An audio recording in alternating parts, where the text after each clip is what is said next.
Breaking news! What's happening behind the scenes at the Denver Broncos could completely change the season's narrative. I just gathered some hot information that few are talking about, and what I discovered about this Broncos defense will blow your mind. There are players returning from injuries who could be key players. There are numbers that refute harsh criticism from fans, and there's a bold prediction about what could happen in the upcoming games. And it's no exaggeration. If everything falls into place as it seems, the Super Bowl could no longer be a distant dream. But before I tell you all this, hit the like button right now, but only if you've been a Denver Broncos fan for over 20 years. It's great to see fans of all ages following along, so if possible, comment like this: "Go Broncos! My heart bleeds orange and blue." Now get ready, because what I have to reveal, you won't want to miss. Now let's get into it, because what I'm seeing from this defense, folks, it's scary, terrifying, actually, and the scariest part, the best might still be yet to come. Let's talk about the talent already showing up in a big way and why this team is built to dominate, not just now, but deep into the season. Yeah, the loss to the Chargers stung, no doubt about that. But let's not forget, the Chargers had 80 offensive snaps and managed only 23 points. That's less than 0.3 points per play. Take away that last throw from Justin Herbert to Keenan Allen, and yes, people are calling that one of the best throws of the year, and we're talking about this Broncos defense flat out bullying a top-tier offense. Time of possession, Broncos won it, 36 minutes to 23. That alone tells you this defense isn't just hanging in there, it's thriving under pressure. And the cavalry is coming. Malcolm Roach, one of the Broncos' best run defenders, has been on IR for the first 4 weeks. But now, he's eligible to return. And just in time, Philadelphia and Saquon Barkley are on the horizon. You bring a healthy Roach into that matchup, and suddenly you're plugging one of the only soft spots this defensive line had. Don't forget, Roach once had the top run-stop rate in the entire NFL. That's not hype, that's statistical dominance. This defense has been bending, sure,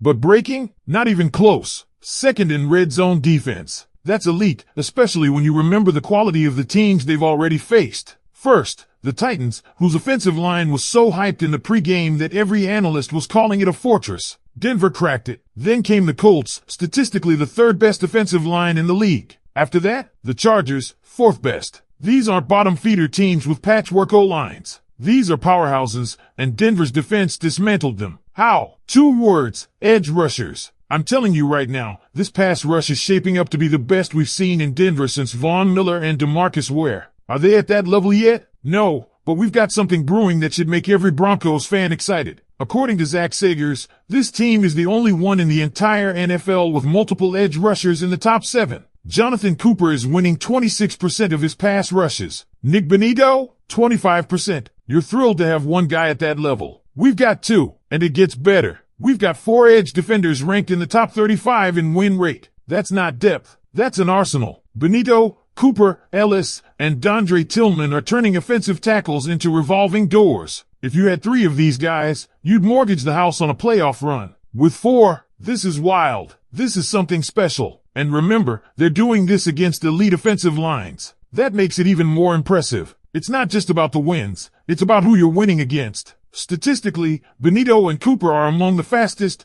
most effective edge rushers in the league. Their get-off speed and success rate are off the charts. And we've seen it. Chargers players were dropping like flies, while Denver's defense came out of that physical battle with barely a scratch. The only guy not practicing? John Franklin Myers. And that was a precaution, not an injury. But let's talk about the guy who's being unfairly trashed by some fans, Riley Moss. The narrative around him being a liability doesn't hold up. Show me one snap this season where he's just burned, out of frame, completely lost. You won't find it. The analytics back it up. Moss is one of the most targeted corners in the league, but he's allowed the fewest receptions among any CB with 20-plus targets. That's elite. He's second in the NFL in tightest coverage, with just 2.6 yards of average separation allowed. You can't fake that. Don't let a perfectly placed Herbert throw change your opinion on Riley Moss. That wasn't bad coverage, it was a perfect pass. End of story. Patrick Surtain himself has praised Moss's attitude, his preparation, and his mental toughness. He's not rattled. He's learning. And with the Bengals on deck, you better believe Moss is out for revenge against T. Higgins after what happened last year. Add to that the eventual return of Pro Bowl linebacker Dre Greenlaw,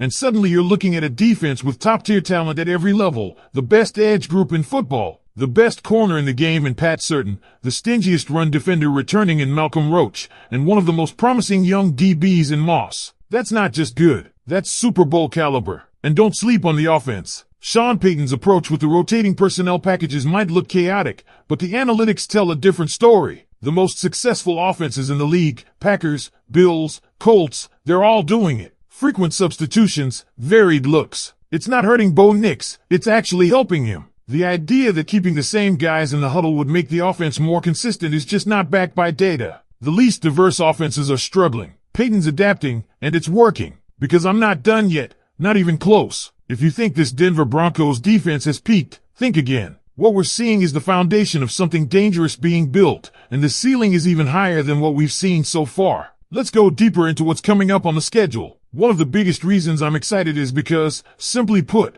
we're not going to be facing elite offensive lines every week like we did with the Colts and Chargers. That was the gauntlet, and we still held our ground. Now imagine what this pass rush is going to do against middle-tier or even struggling O-lines. It's going to be open season. Benito and Cooper might not just dominate, they might feast. Ellis and Tillman are only getting better. This rotation is relentless, and offensive lines aren't going to have the stamina to deal with wave after wave of fresh, violent edge pressure. And speaking of waves, let's not ignore just how deep this defense really is. It's not just about the big names. This unit has guys like John Franklin Myers quietly waiting for breakout moments, and as long as he stays healthy and managed through this contract year, he's going to be a big-time contributor down the stretch. He brings veteran savvy and interior pass rush that complements the edge talent perfectly. Then there's the intelligence of this defense. Look at how they're coached. Vance Joseph, yes, he's coaching for a potential head coaching gig somewhere else, and that motivation is showing. His red zone schemes have been downright stingy. Opponents are moving the ball between the 20s,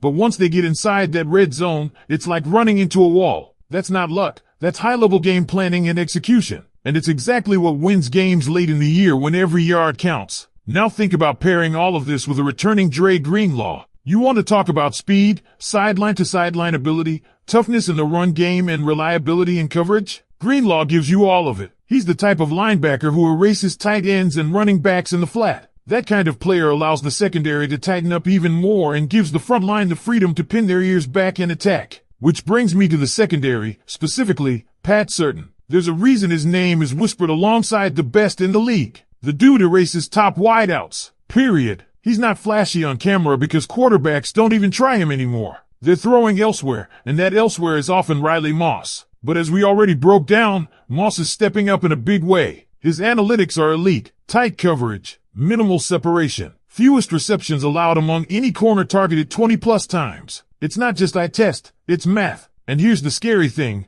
We haven't even seen the final form of this defense yet. Roach is about to return. Greenlaw is expected back sometime this season. This unit is already top tier in pressure, red zone defense, and edge win rate, and it's only going to get better. Now let's swing back to the offense for a second, because there are some serious misconceptions floating around that we need to clear up. The criticism about Sean Payton rotating too many personnel groupings? It's just flat out wrong. The top-performing offenses in football, Green Bay, Buffalo, Indy, they all rotate personnel constantly. The idea that Bo Nix needs stability at the huddle level just doesn't align with what's working